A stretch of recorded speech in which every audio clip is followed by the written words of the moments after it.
In an age of war and honor, two kings rose from rival realms, bound by duty, forged in battle, and drawn by a love neither kingdom could accept, against the tides of betrayal and Cinderenos. Together, they face the night unafraid, and greet the dawn as one. In the halls where swords once clashed, they trade steel for promise, and the... It's warmer already. The tea will help. And the fire. And you.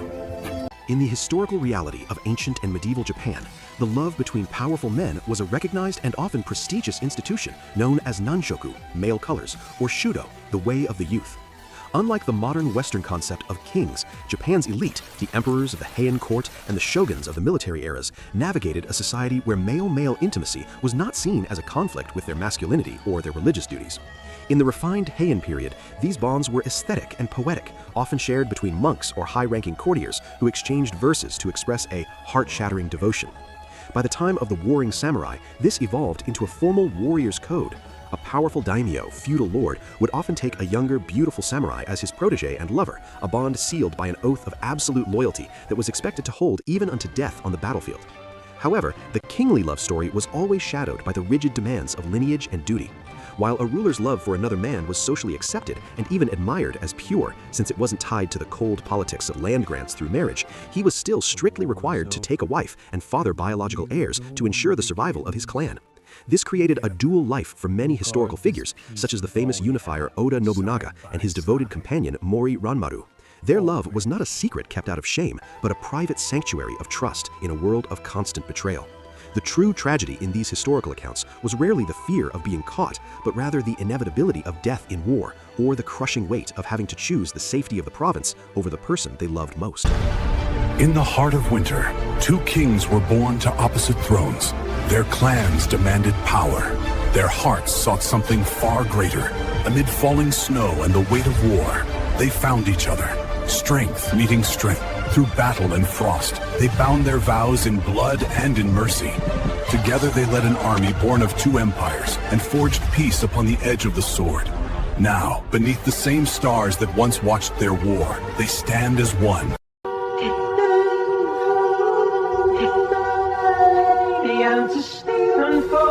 Our reign begins together.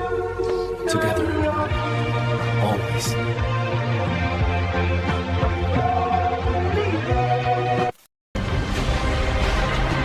Two kings sworn to rival thrones, bound by honor, divided by war, and yet drawn to each other like fire to the wind. In the shadow of blades and betrayal, together they would heal a fractured realm, not as conqueror and conquered, but as sovereigns united. Their love became the crown itself, steadfast, unyielding. In a kingdom divided by steel and tradition, two warriors found more than victory. They found each other. From rival generals to forbidden kings, their love defied war, the court, and fate itself. When the crown calls for sacrifice, will their power rise? Together they will lead a realm into a new dawn, forging peace with the same courage that once won wars. Bound by honor, chosen by each other, they... In an age of war and honor, two kings rose from rival realms, bound by duty, forged in battle, and drawn by a love neither kingdom could accept, against the tides of betrayal and Cinderenos. Together, they face the night unafraid, and greet the dawn as one. In the halls where swords once clashed, they trade steel for promise, and the empires rose on steel and smoke. Yet amid the clash, two rivals found one another. A crown of crimson, a crown of silver. Hearts tethered by war. From rival thrones born in fire and steel, two warriors were destined to collide. Yet on the edge of ruin they found each other. Brothers in battle, kings in exile, souls entwined.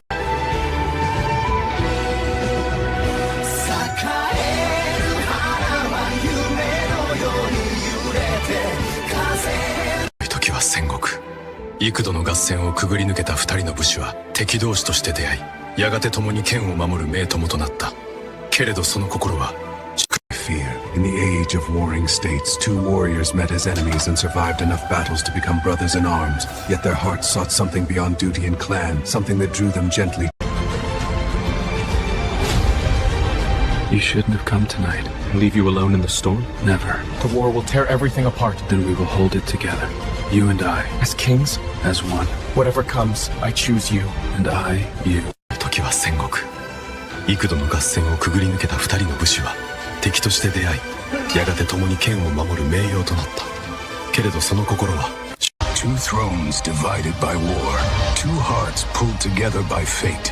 You were my enemy, and somehow, my peace. In a world of honor and blood, they choose love. Whatever comes, we face it together. The divine and the scholarly. The narrative of gay love in Japan doesn't begin in the shadows, but rather in the light of religion and the imperial court. Tradition often credits the monk Kukai, founder of Shingon Buddhism, with introducing the practice of Nanshoku from China in the 9th century. In the early Heian period, the imperial court functioned on a system of deep aesthetic appreciation where gender was often secondary to the beauty of poetry and status. Emperors and high-ranking nobles frequently formed intimate bonds with younger male courtiers or acolytes. These weren't considered deviant behaviors. Rather, they were seen as a sophisticated form of mentorship and emotional expression documented in classic literature like the tale of Genji. The Shogun's Way: Brotherhood and Steel. As the power shifted from the court to the warrior class, the nature of these relationships evolved into what became known as Shudo, the way of the young. Among the samurai and shoguns, these bonds were cemented by the code of Bushido. A senior warrior would mentor a younger one, a relationship built on absolute loyalty, military training, and romantic devotion. This was particularly prominent during the Sengoku, Warring States period. Famous leaders like Oda Nobunaga, the Great Unifier, had well-documented deep relationships with male attendants like Mori Ranmaru.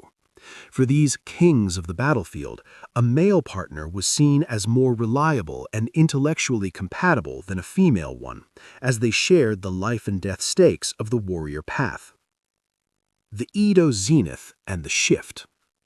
By the time of the Tokugawa shogunate, Shudo had become a mainstream cultural phenomenon. Shoguns like Tokugawa Iemitsu were famously more interested in their male companions than their wives, often requiring significant political maneuvering to ensure they produced an heir. The culture of the floating world, or ukiyo-e, celebrated these romances in art and theater, particularly within kabuki. However, this long-standing tradition began to fade in the late 19th century during the Meiji Restoration. As Japan looked to the West to modernize, it adopted Western Victorian morals and legal codes that stigmatized gay relationships for the first time in its history. What was once a celebrated way of the elite was pushed into the margins to fit a new global image,